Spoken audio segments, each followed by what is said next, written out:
krisis dan eksploitasi driver ojol.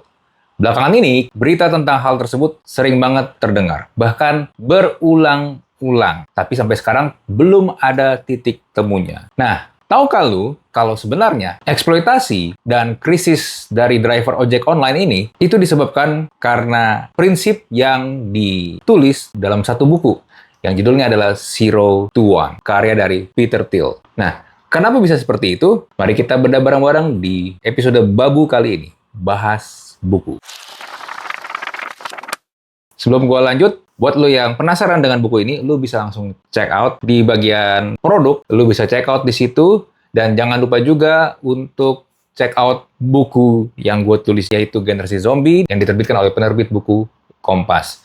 Lo juga bisa dapatkan di toko buku Gramedia di seluruh Indonesia. Oke, kita bahas tentang eksploitasi driver ojek online yang akhirnya berujung krisis ojol. Dan apa hubungannya dengan buku Zero to One ini. Kalau lo ingat-ingat, dulu profesi driver ojek online dan taksi online itu pernah terlihat sebagai simbol harapan. Banyak orang menjadi driver online karena terdengar menjanjikan. Bahkan sampai ada masa orang-orang yang sudah kerjaannya settle di kantoran resign demi untuk menjadi driver ojek online atau taksi online. Pendapatannya katanya waktu itu besar. Bahkan konon bisa average di angka 10 jutaan per bulan. Dan kerjanya katanya fleksibel, nggak ada bos. Yang penting intinya adalah lu rajin narik. Bahkan banyak driver yang juga merasa sedang menjadi bagian dari the future of economy. Tapi itu kan dulu. Sekarang ceritanya sudah berubah jauh. Di banyak kota, banyak driver mengeluh hal yang kurang lebih sama, yaitu bonus makin kecil, tarif yang mereka dapat makin ditekan, potongan makin besar, dan orderan buat mereka semakin tidak pasti. Banyak juga yang merasa mereka bekerja semakin lama, tetapi penghasilannya tidak lagi bisa seperti dulu. Dan akhirnya kata eksploitasi jadi sering muncul di dalam percakapan para driver. Nah, pertanyaannya sekarang adalah, apakah permasalahan ini sebenarnya sekedar masalah kebijakan manajemen perusahaan aplikator seperti Gojek atau Grab, atau sebenarnya ada sesuatu yang lebih besar yang terjadi? Nah, banyak driver, menurut gue sebenarnya banyak yang berada di dalam posisi serba salah. Secara resmi itu mereka bukan karyawan, tapi mereka itu disebutnya mitra, partner. Artinya, mereka tidak mendapatkan jaminan kesehatan, jaminan kerja, atau perlindungan seperti pekerja formal. Ya, intinya adalah mereka pekerja informal. Namun, biarpun mereka pekerja informal, mereka juga tidak benar-benar bebas seperti pekerja informal atau pengusaha pada umumnya. Karena gini, dalam prakteknya banyak aspek pekerjaan mereka itu diatur dalam sistem aplikasi, baik di Gojek maupun di Grab. Mulai dari pembagian order untuk mereka, perhitungan tarif, hingga performa mereka sebagai driver. Dan akhirnya, biarpun pekerja informal, driver seakan-akan seringkali mereka merasa memiliki bos. Tapi bosnya bukan manusia, melainkan algoritma dari aplikasi. Nah, algoritma itu nggak pernah bisa diajak diskusi, duduk bareng, menyampaikan keluh kesah. Walaupun sebenarnya kalau ingin menyampaikan ke manajemen dari aplikasi tersebut, seharusnya bisa. Cuma persoalan yang fundamental sebenarnya itu bukan hanya sebatas soal tarif, bonus, dan sebagainya. Tapi ini adalah sebuah pertanyaan yang mungkin hampir gak pernah dibahas mengenai sistem dari platform startup seperti ini. Yaitu, apakah model bisnis platform seperti Gojek atau Grab ini memang sejak awal dirancang seperti itu. Dirancang untuk menekan para mitranya mereka. Sehingga para mitra, yaitu driver, tidak memiliki bargaining power atau pilihan sama sekali. Nah, tadi kan gue bilang buku ini menjadi penyebab kenapa terjadinya eksploitasi dan krisis driver ojek online. Gini, buku ini Zero to One yang ditulis oleh Peter Thiel, ini memang buku yang dijadikan acuan banyak perusahaan teknologi startup seperti Gojek atau Grab untuk referensi bagaimana menjalankan sebuah perusahaan startup teknologi. Kalau lu nggak tahu Peter Thiel itu siapa, Peter Thiel itu adalah salah satu co-foundernya PayPal. Jadi PayPal itu adalah alat pembayaran yang banyak dipakai secara internasional. Kalau lu yang sering jual beli di eBay pasti sangat familiar dengan PayPal karena alat pembayarannya adalah menggunakan PayPal. Mungkin di sini jadinya ya kayak seperti GoPay, OVO, Dana, dan sebagainya. Nah, PayPal ini didirikan juga waktu itu bareng dengan Elon Musk. Peter Thiel sendiri ini juga adalah salah satu investor awal Facebook. Jadi, untuk industri teknologi startup, Peter Thiel ini memang adalah sebuah nama yang nggak main-main. Seseorang dengan reputasi yang besar. Nah, dalam bukunya, Zero to One, Peter Thiel menjelaskan bagaimana perusahaan teknologi besar itu seharusnya dibangun. Menurut dia, ada dua kemajuan dalam membangun bisnis. Yang pertama adalah 1 ke N. Artinya, kita meniru sesuatu yang sudah ada, lalu memperbanyaknya. Contoh, membuka restoran baru yang konsepnya sama dengan yang sudah ada. Lalu yang kedua adalah 0 ke 1, zero to one. Ini berarti menciptakan sesuatu yang benar-benar baru. Bukan sekedar meniru, tapi membuat kategori baru. Nah, menurut Peter Thiel, perusahaan yang benar-benar besar biasanya datang dari pendekatan yang kedua ini. Nah, bagian yang paling kontroversial menurut gua dari buku ini adalah ketika Peter Thiel menulis sesuatu yang sebenarnya jarang banget atau sebenarnya tabu untuk diucapkan seorang pebisnis, yaitu kompetisi sebenarnya buruk untuk bisnis. Kenapa? Karena ketika banyak perusahaan bersaing di market yang sama, mereka punya kecenderungan akan saling menekan harga, perang harga. Akibatnya, margin yang diterima menjadi tipis. Keuntungan jadinya mengecil. Sebaliknya, menurut Peter Thiel, perusahaan yang benar-benar sukses adalah perusahaan yang berhasil menciptakan sesuatu yang hampir tidak punya pesaing langsung. Dengan kata lain, menciptakan monopoli kreatif. Contoh yang sering disebut di Silicon Valley, Amerika, Google untuk kategori search engine, Meta di sosial media, Amazon di e-commerce. Mereka itu boleh dibilang hampir tidak punya saingan. Mereka mendominasi tiap kategori. Sekarang kita balik ke Grab dan Gojek. Kalau kita melihat perusahaan seperti Gojek atau Grab, sebenarnya mereka menggunakan pola yang sangat mirip dengan strategi startup-startup yang ada di Silicon Valley. Jadi gini, awalnya mereka tidak mencoba menguasai semuanya sekaligus. Mereka masuk lewat satu pintu, yaitu transportasi. Bahkan banyak orang masih mengira perusahaan seperti Gojek atau Grab itu adalah perusahaan transportasi. Padahal sebenarnya bukan. Mereka itu perusahaan platform digital. Nah, yang mereka bangun, yang mereka buat sebenarnya adalah jaringan digital yang mempertemukan supply dan demand secara real time. Di satu sisi ada konsumen atau pengguna yang membutuhkan layanan Gojek atau Grab, ini di sisi demand. Lalu di sisi supply-nya ada driver yang menyediakan tenaga dan kendaraan mereka. Aplikasi di sini fungsinya hanyalah menjadi perantara. Nah, semakin banyak transaksi yang terjadi di platform tersebut, semakin besar pula nilai dari platform itu. Nah, ini di dalam konsep ekonomi digital dinamakan the network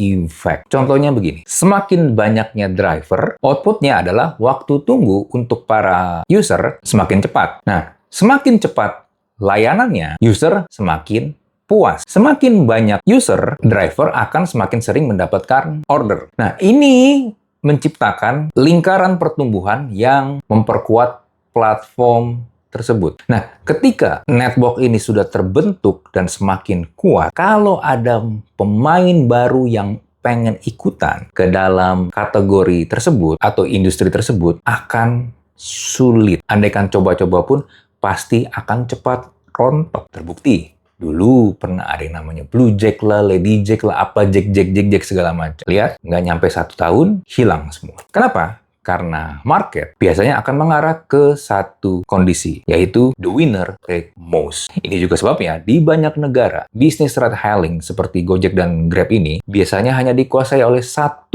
atau 2 pemain besar. Belum kelar, gue mau ngajak lu flashback lagi. Di sekitar tahun 2015 sampai 2016, banyak banget diskon dari Gojek maupun Grab. Baik untuk user maupun untuk driver. Gue inget banget dulu itu sempat ada masa di mana kemana saja itu cuma 10.000. Dan tarif maupun bonus buat driver itu gede. Makanya di awal pun gue juga sempat bilang bisa dapat 10 juta per bulan. Dan diskon-diskonnya pun terus berlangsung selama beberapa waktu. Kita benar-benar dimanjain, baik dari sisi driver maupun dari sisi user. Dan banyak orang mengira itu adalah strategi marketing. Tapi ternyata bukan. Sebenarnya itu bukan strategi marketing. Tapi itu adalah strategi untuk mengunci market. Karena di fase ini, perusahaan teknologi startup itu tidak terlalu peduli dengan yang namanya profit. Yang penting adalah mereka menguasai market. Market share-nya mereka pegang sebanyak mungkin, sedominan mungkin. Nah, setelah user dan driver terkunci di dalam ekosistem platform tersebut, barulah strategi mulai berubah. Nah, di fase inilah yang sedang kita alami sekarang. Ketika platform sudah terlalu dominan, market sudah dikuasai, akhirnya gameplaynya berubah. Diskon-diskon dikurangi, bonus untuk driver dipotong, dan fee-nya dinaikkan. Nah, dari point of view perusahaan, ini adalah proses yang sebenarnya normal untuk menuju profitabilitas. Tapi dari sudut pandang driver, perubahan ini justru menjadi tekanan buat mereka. Jadi kalau kita lihat ya, kan ada 3 pihak nih, user, driver, dan aplikator. Di antara 3 ini, ketika sudah masuk fase market share yang sudah dikuasain, yang sudah dikunci oleh perusahaan, posisi driver, posisi yang memberikan supply adalah yang paling lemah, paling tidak punya bargaining power. Kenapa? Ini. Sekali lagi, driver itu adalah mitra, bukan pekerja. Nah, kalau dalam ilmu ekonomi yang normal, seorang pekerja biasanya mempunyai struktur yang jelas. Ada perusahaan, ada organisasi, dan ada aturan ketenagakerjaan. Driver berada dalam situasi yang sangat berbeda. Mereka itu bekerja sebagai individu yang terhubung ke sebuah platform. Banyak ekonom juga kondisi ini sebagai atomized labor. Artinya, pekerja yang terfragmentasi dan tidak memiliki kekuatan kolektif yang kuat. Sudah gitu, kalau lu lihat di antara ketiga pihak tadi, driver, aplikator, dan juga user, yang paling butuh, yang paling nggak bisa keluar dari platform ini, dari sistem ini adalah driver. Kenapa? Karena kebutuhan untuk mendapatkan uang, mendapatkan penghasilan. Mereka tidak punya opsi lain. Mereka terjebak di situ. Mereka terjebak di sistem tersebut. Ini sebenarnya juga berlaku di model bisnis e-commerce, online marketplace. Kalau lu lihat, ada pihak online marketplace, ada pihak pembeli, ada pihak penjual. Siapa yang paling banyak ditekan sekarang? Betul, penjual. Fee-nya makin gede, free ongkos kirim gratis harus penjual yang nanggung. Bahkan kalau mau lebih laku lagi, lu harus juga memberikan fee ke afiliator, di mana yang nanggung juga tetap penjual. Jadi penjual banyak banget kena hajar fee sana-sini. Ya karena itu tadi, tidak punya bargaining power yang kuat. Karena mereka akhirnya masuk ke dalam sistem di mana kalau mereka tidak di situ, mereka mencoba keluar, penghasilan mereka akan berkurang. Mereka sulit mendapatkan penghasilan uang. Dan ini pun juga berjalan beriringan dengan ekonomi platform, di mana nilai terbesar dari perusahaan digital itu bukan dari pekerjanya. No, aset terbesarnya bukan di situ, tapi berasal dari database, algoritma, jaringan pengguna, dan modal dari investor. Itu juga sebabnya perusahaan seperti Gojek dan Grab ini bisa memiliki valuasi miliaran dolar. Sementara drivernya yang seharusnya menjadi salah satu pilar penting, tapi tidak diprioritaskan dan malah cenderung dieksploitasi. Yang mirisnya sampai sekarang masih berjuang untuk mendapatkan penghasilan yang stabil. Apakah situasi ini hanya terjadi di Indonesia? Sebenarnya enggak.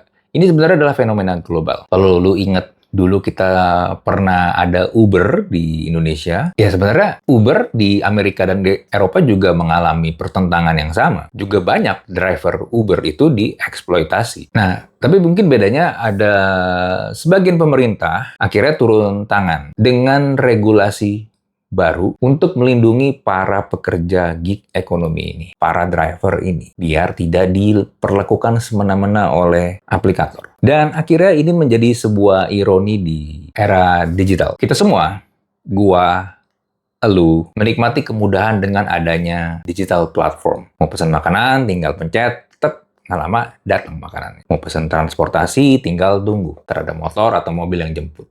Mau kirim barang juga tinggal pencet di handphone, datang yang jemput lalu dikirim barangnya. Namun itu semua dibayar dengan harga yang menurut gua tidak adil, terutama untuk salah satu pilar penting, yaitu di sisi supply, driver. Nah, pertanyaan sekarang, apakah krisis ojek online ini sekedar masalah tarif saja, atau memang bagian dari sistem yang sejak awal memang mendorong terjadinya eksploitasi di sisi supply? Menurut lu gimana?